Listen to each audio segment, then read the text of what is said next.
Տեսանյութերի այս շարքը ներկայացնում է լաբորատոր սարքավորումներ ու նյութեր և դրանց կիրառմամբ լաբորատոր աշխատանքներ թվային գիրագիտություն և համակարգչային գիտություն, ֆիզիկա, քիմիա, աշխարհագրություն, կենսաբանություն առարկաներից։ Աշխատանքն իրականացվել է Համաշխարհային բանկի կրթության բարելավման ծրագրի լրացուցիչ ֆինանսավորում վարկային ծրագրի շրջանակներում, Կրթության, գիտության, մշակույթի և սպորտի նախարարության կրթական ծրագրերի կենտրոնի պատվերով, զանգահրատարակչության և Բարսարդ ընկերության հետ համագործակցությամբ։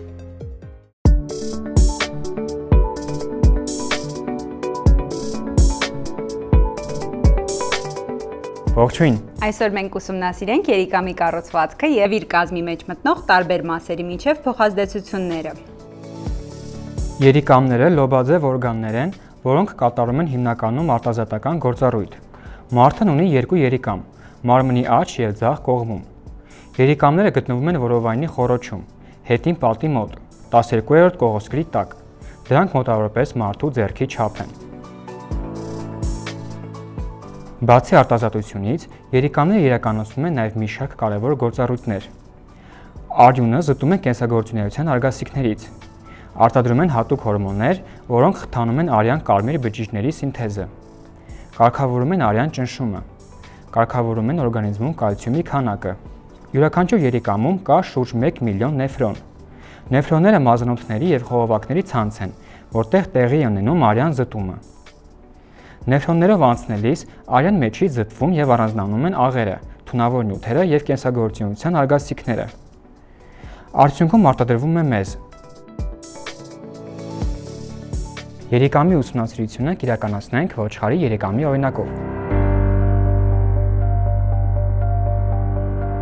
Ուսումնասիրությունը կատարելու համար մեզ անհրաժեշտ են ոչխարի երիկամ, անոթներով և միձածորանով, հերձման սկուտեղ, հերձման հավաքածու,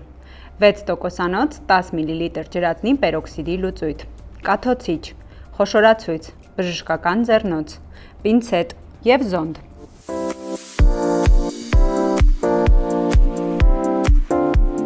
Ջրածնի պերօքսիդի լուծույթը կարող է գունաթափել հագուստը կամ մաշկի վրա առաջացնել այրվածքներ։ Թափված անմիջապես լվանալ մեծ քանակությամբ ջրով։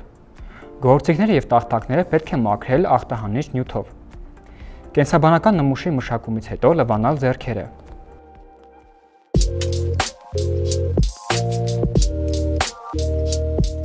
Ահա սա ոչխարի երիկամն է։ Մուգ կարմիր գունավորումը պայմանավորված է նրանով անցնող արյան մեծ քանակով։ Երբեմն երիկամի վրա լինում են ճարպեր։ Քիչ անց մենք կհեռացնենք ճարպը, որպեսզի այն չխանգարի մեր ուսումնասիրություններին։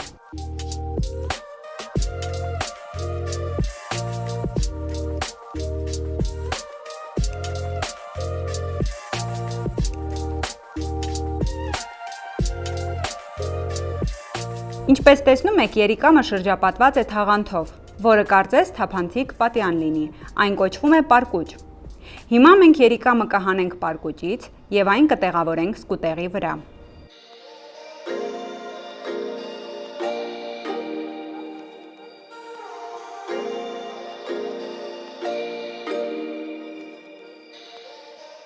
Հեռացնենք ամբողջ ճարպը։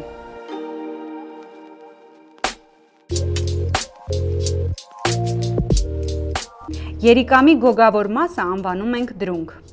Բոլոր անոթները դուրս են գալիս և ներս են մտնում այս հատվածով։ Երիկամի զարկերով արյունը մտնում է երիկամ։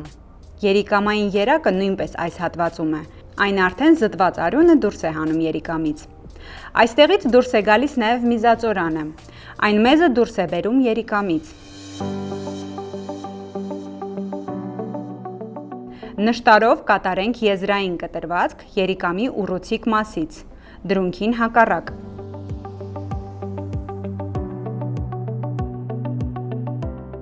Կտրվածքն անում ենք, որպեսզի ցույց տանք երիկամի ներքին մասը։ Երիկամն ամբողջությամբ այժմ չենք կտրում։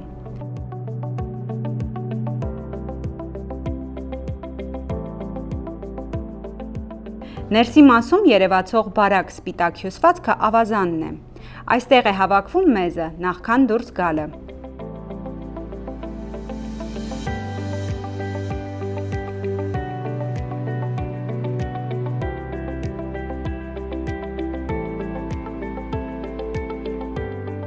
Կտրվածքի երկու կողմերում երևացող վարդագույն հյուսվածքները, որոնք մասամբ ծածկում են ավազանը, միջուկային շերտն է։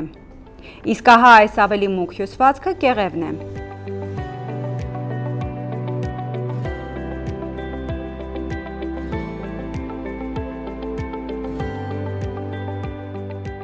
Ավազանում զոնդի օգնությամբ փորձենք գտնել անցք։ Անցքը սկսվում է միզածորանից, որը դուրս է գալիս երիկամի դրունքից։ Եթե հեռացնենք միջուկի ահա այս մասերը, կտեսնենք սպիտակ կառույցներ, խողովակներ։ Ահա մեկը, ահա ևս մեկը։ Իսկ այս վարդագույն հատվածները, որոնք իջնում են եռանկյունաձև, կոչվում են բուրգեր։ Իսկ սպիտակ մասերը կոչենք բաժակիկներ։ Այսպես զտված մեզը սկսում է կաթել այդ բաժակիկների մեջ, ապա հավաքվում է ավազանում և վերջում դուրս գալիս միզածորանով։ Երիկամը գործում է այսպես։ Այն ունի մոտ 1 միլիոն մանր մազանոթներ ու խողովակներ, նեֆրոններ։ Նեֆրոնները սկսվում են հենց կեղևից, որտեղ բարձր ճնշման տակ արյունից զտվում է հեղուկը։ Այդ հեղուկն անցնում է երկար ոլորուն խողովակների միջով։ Կաթոցիչի միջոցով վերցնենք մի քիչ ջրածնի պերօքսիդ և լցնենք կտրվածքի վրա։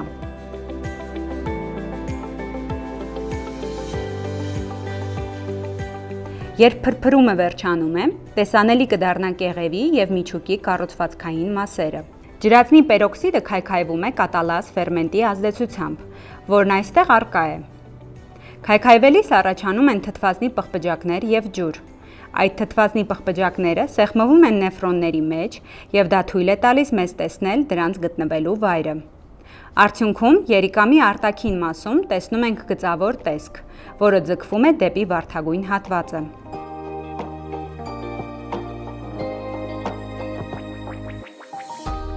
Շարունակենք կտրվածքը մինչև վերջ, որպեսզի ստանանք երիկամի երկայնակի կտրվածք։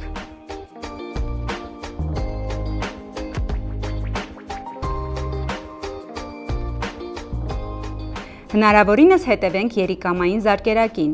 ավազանից մինչև կեղև։ Երիկամային երակը նույնպես տեղադրված է այս ուղղությամբ, սակայն ավելի քիչ է տեսանելի։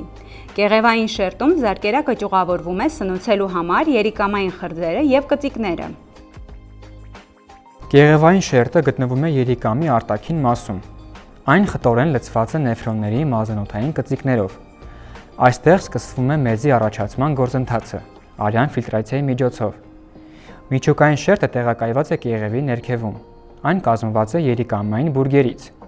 Բուրգերի գագաթները բացվում են բաժակների մեջ։ Կեղևում հիմնականում կատարվում է ֆիլտրացիա, իսկ միջուկում վերաներծծում և վերջնական մեզի առաջացում։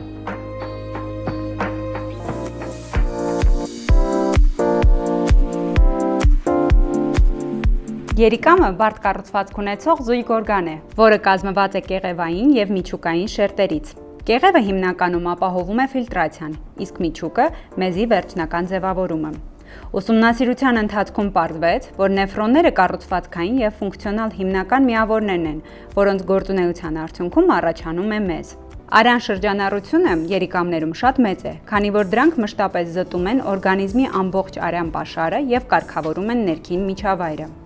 Երիկամների կառուցվածքի և ֆունկցիաների ուսումնասիրությունը ցույց է տալիս, որ դրանք կենսական նշանակության օրգաններ են, պատասխանատու ոչ միայն արտազատման, այլև հորմոնալ և կարգավորիչ գործառույթների համար։